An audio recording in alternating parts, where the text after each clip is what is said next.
requires 291 calls. And an update on Swalco. As you know, we're trying to get the Lincolnshire station permitted for a household chemical waste drop-off. And the saga continues. The room is built, the 5 cabinets are in. They trained all of our personnel on 3-hour training, which we cooperated and sat through, and it was not a bad training. This is something new for us. But they still are waiting on the state of Illinois to give the official okay. So this is, I think, going on, John, 2 years? It's more than that. It's about 2.5. And it's been sitting in Springfield for 2 of those years for them trying to figure out how to permit something that's a little outside of the norm.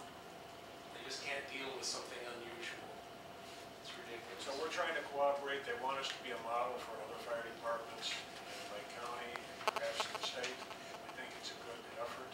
So we're going to do our best to make it happen. Hopefully at some point we may be able to do something in Riverwoods at that station.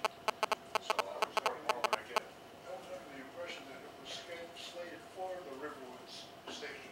We had discussed that originally, and when that was brought up as an option, our chief is very open to that. But because that's a satellite station, there's more likely to be staffing at the Lincolnshire station 24/7 than there is at that station. So it's easier to schedule drop-offs. Because when that station is on a call, there may not be anyone there. If I may as well, Bill, another part of that is Vernon Hills wanted to participate, and they have contributed money toward the cabinets as well, which Rich was going to bring up tonight, coming up.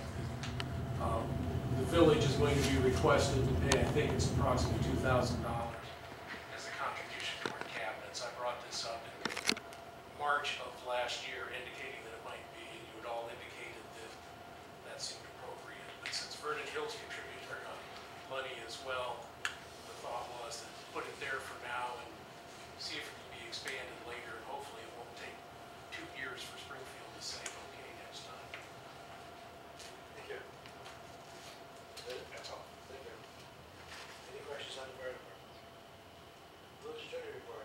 I have nothing. I think everything we have is on the agenda. Okay. Comments by the president. So we have consummated the sale of the property at 2640 Chianti Trail. We bought 2.5 acres for $320,000.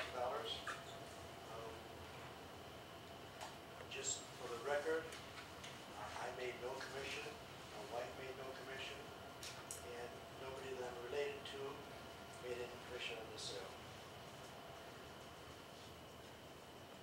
So, is there any questions about the property?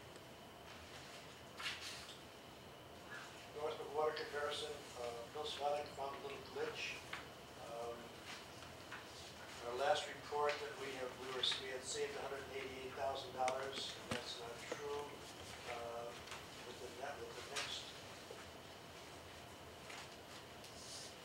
report from 6/23 to 7/24, which was not on the last report of $188,000, it's up to $303,000 because Susie neglected to put in a rate increase of 4.71% per 1,000 gallons that Deerfield put through in May of '08. What they didn't do is they increased their rate, but they didn't send it to us. But that's what it would have been if we had bought water from them. So just to keep the record straight, that rate bill finding that was better than we thought it would. Bill, before you go on, just to go back for a second, just thought of this. Did we tell our insurance carrier that we bought this new real estate so that it's covered under our policy? In case someone was to get potentially hurt on that. I think we're covered by blanket insurance, but that's a good point. I will make sure that our insurance carrier knows about it. It should be automatically covered. Yeah. The first 30 years, 60 days. It should be automatically covered.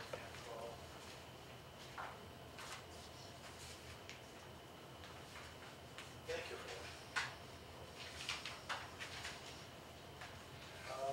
Kathy Rigg has sent me an email yesterday, and you all have a copy of it. She has resigned, or is resigning, as there's a date in here. Immediately. It was on the radio.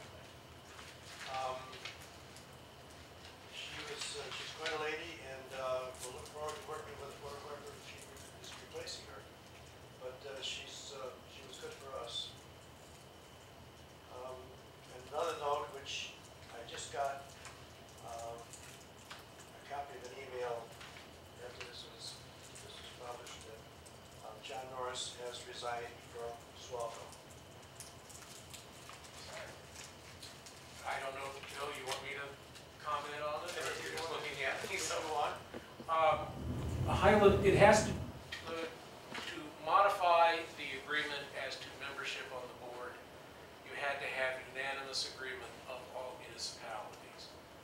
The Village of Highland Park, for whatever reason, has taken the position that they don't care if the vote would be 42-2 or 43-1. They would still say no, that constitutes a veto. The representative from Highland Park sent the mayor an email saying, why don't you have Norris resign, etc. Bill said, under the circumstances, would I, as I had promised before, I did, and given the fact that Highland Park is taking this position, unwilling apparently to even discuss the issue, it simply is a foregone conclusion that that's what it will be. So I have to comply with the request. It is not something that anybody in this room necessarily would want, but it's the reality. So Rich will be taking over, I assume, depending on what you do as primary, you will be a secondary. I was asked by the agency to remind you that Rich will not be on the executive committee or the legislative committee. That's something that he has to be elected to. And I, of course, will do anything. I will do anything to help with that, of course. And I think Rich he's gone to a couple of meetings with me, so I'm sure he will be fine. But The board appreciates your service. well, thank you very much. Probably because we didn't buy their water. Yes, Linda said it's probably because we didn't buy their water directly from them. Steve was still mad about that. It hurts me. Was Highland Park the only objector that you know? As far as I know, the county was potentially objecting, but they weren't sure. At the last meeting I had attended, the only votes cast or votes expressed were in favor of anybody who's really interested ought to be able to do it. So it may be that it was truly only Highland Park, but again, it has to be unanimous, and that's the position they've expressed. So there's not really anything we can do about the leverage at all. Thank you. Next item on the agenda is Riverwoods Estate subdivision, proposed plat amendment, and I have some information. according to the engineering report. Well, Read that report. Well, I don't think the property owner is here, Kalen's not here tonight. His email to us was, what did Pat say in the report?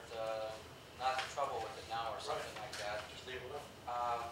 Although we did get a recommendation from the Plan Commission, and I think under the subdivision ordinance, we're required to take action one way or the other. So, I would just, I think that's what I would do for right now. I did find out some more information. I don't know if the board's even interested at this point, because I went back and looked at the declaration that had been recorded. So, What is the report? Well, I'm interested. I am too. okay, well, it turns out that I was right the last time around when I said that with the adjustment to the wetland buffer in the new plat, we most likely wouldn't have to make any further adjustments to wetland buffers because we pushed it over towards the water course. And there is a stormwater management easement on the existing plat where the house is. And the question was asked, how did we prove that? Was that a violation? It turns out that unlike a zoning setback where we would have made someone put up a letter of credit or take down the structure, we wouldn't have approved it if